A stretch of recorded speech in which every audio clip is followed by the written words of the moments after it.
Hey friends, welcome back to my channel the world. आप सभी को तो पता चल ही गया होगा कि जो बीपीएससी के चेयरमैन हैं उन्होंने एक प्रेस कॉन्फ्रेंस रखा था और उसमें उन्होंने कुछ इंपॉर्टेंट बातें कही। तो सबसे पहले इंपॉर्टेंट बात यह है कि जो हमारा टीचिंग एग्ज़ाम है उसमें से नेगेटिव मार्किंग को हटा दिया गया है। और दूसरी इंपॉर्टेंट बात यह है क्योंकि बहुत लोग ऐसा सोच रहे थे कि एग्ज़ाम को डिले किया जाएगा या फिर रद्द किया जाएगा, तो उन्होंने साफ साफ कह दिया है कि एग्ज़ाम डेट्स में कोई भी चेंजेस नहीं होंगे। हमारा जो एग्ज़ाम है वो 24, 25 और 26 अगस्त को ही होने वाला है। और इसके अलावा उन्होंने बीएड स्टूडेंट्स से रिलेटेड भी बहुत इंपॉर्टेंट बात कही है। पहले मैं आपको सुना देती हूँ कि उन्होंने क्या कहा है एग्जैक्टली। सुरक्षित है, तो इसका मतलब यह हुआ कि बीएड के अभ्यर्थी जो हैं वो बेशक एग्जाम में अपीयर हो सकते हैं क्योंकि उनका यह अधिकार सुरक्षित हो चुका है।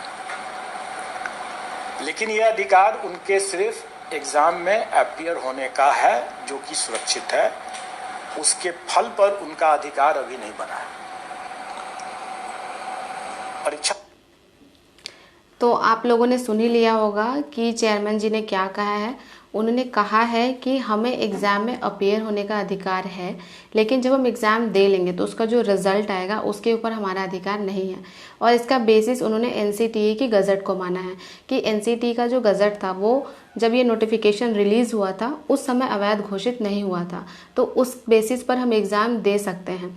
बट जब रिज़ल्ट आएगा तब क्या होता है वो सरकार के अकॉर्डिंग होगा। अगर मान लीजिए सरकार हमारे लिए कोई अध्यादेश लाती है जिसमें बीएड वालों को अलाउ कर दिया जाता है, कोई ऐसा कानून पारित हो जाता है जिसमें कि हर टीचिंग एग्जाम में बीएड को अलाउ किया जाएगा, तब हमारा रिजल्ट जो है वो आएगा और तब जाकर हमें इस वैकेंसी के थ्रू जॉब मिलेगी। और अगर कोई ऐसा अध्यादेश आ जाता है जो कि हमारे हक में नहीं होगा, मीन्स कि अगर उसमें ऐसा कहा जाएगा कि ठीक है बीएड वाले अलाउड नहीं होंगे, डीएलएड वाले ही प्राइमरी में अलाउड होंगे, तब फिर हमारा रिजल्ट जो है वो रद्द कर दिया जाएगा।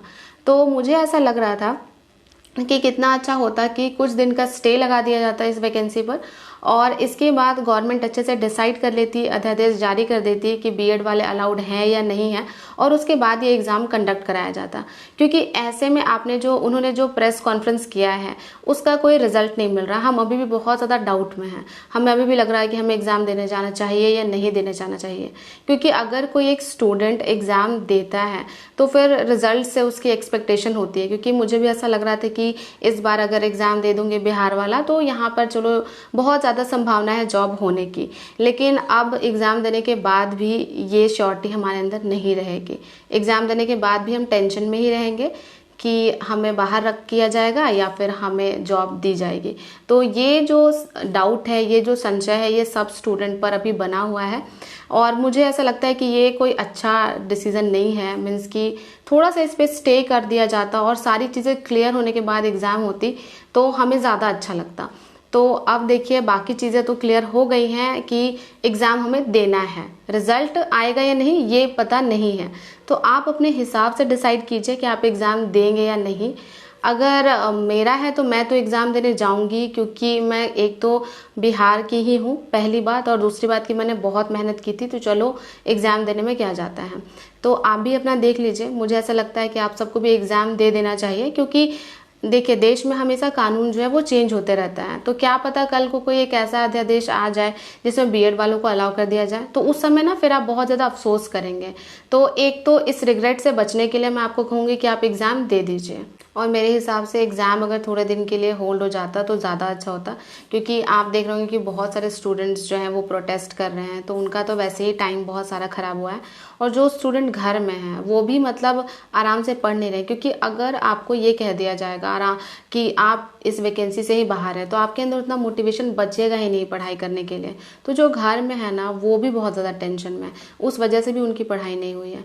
यही प्रेस कॉन्फ्रेंस जो इन्होंने कहा है आज, ये कुछ दिन पहले ही कर देते, 5-6 दिन पहले ही कर देते तो और ज़्यादा बेनिफिशियल होता। बट इन्होंने प्रेस कॉन्फ्रेंस बहुत देर से रखा, और अगर प्रेस कॉन्फ्रेंस रखा भी तो चीज़ें क्लियर नहीं की। मीन्स कि ऐसी प्रेस कॉन्फ्रेंस का क्या फ़ायदा है बताइए। सब कुछ क्लियर होता तो ज़्यादा अच्छा लगता हमें। बट अब देखिए अब ये बहुत रिजिड हो गए हैं। इनका बस एक चीज़, इनका एजेंडा क्लियर है कि इनको एग्ज़ाम लेना है एनी हाउ। तो अगर एग्ज़ाम ये लेंगे तो हम भी अपने अंदर ये बात क्लियर रखते हैं कि हमें भी एग्ज़ाम देना है। तो मैं तो आपको यही कहूँगी कि एग्ज़ाम दे दीजिए, क्योंकि किस्मत का नहीं पता, कभी भी पलट जाती है किस्मत। तो बस आज की वीडियो में इतना ही, मिलती हूँ नेक्स्ट वीडियो में।